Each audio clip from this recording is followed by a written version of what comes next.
আল্লাহ পাক রব্বুল আলামিনের পাঁচটা হুকুম, পাঁচটা ফরজ ইবাদত আপনি আমি ছাড়িয়া দিই। আল্লাহ তাআলাকে 5টা মিনিট 10টা মিনিট সময় দেওয়ার জন্য আমাদের কপালের মধ্যে ভাগ্য জুটে না। অথচ আমরা দুনিয়ার জমিনের মধ্যে সন্তানকে সময় দিতে পারি, স্ত্রীকে সময় দিতে পারি, ফেসবুকের মধ্যে, ইন্টারনেটের মধ্যে, কাজের মধ্যে আপনি আমি সময় দিতে পারি। এখন এমন একটা জামানা এসেছে আপনি আমি সব জায়গার মধ্যে সময় দিতে পারি।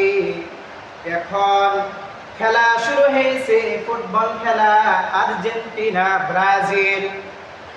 মানুষগুলো রাতের ঘুম হারাম করিয়া দেখা যাইতেছে রাত্রি 12টা 1টা 2টা 3টা পর্যন্ত পর্দা টানিয়া বাজারের মধ্যে খেলা দেখে। অথচ আল্লাহ পাক রব্বুল আলামিনের হুকুম ফজরের নামাজটুকু আদায় করে না। এরকম মানুষ আছে কিনা? মানুষ খেলার মধ্যে সময় দিতে পারে, আল্লাহ পাক রব্বুল আলামিনের হুকুম ফজরের নামাজ আদায় করে না। 3টার পরে খেলা দেখার পরে যা বিছানার মধ্যে ঘুমায় পড়ে। এই অবস্থায় যদি আপনি মৃত্যুবরণ করেন, একটু চিন্তা করে দেখেন আল্লাহ পাক রব্বুল আলামিনের কাছে কি জবাব দিবেন?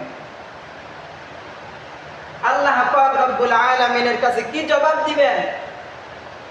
এতগুলো নিয়ামত পাইলেন, খাইলেন, আর আল্লাহ তাআলার হুকুম নামাজ আদায় করলেন না, তাহলে আল্লাহ পাক রব্বুল আলামিনের কাছে কি জবাব দিবেন বান্দা?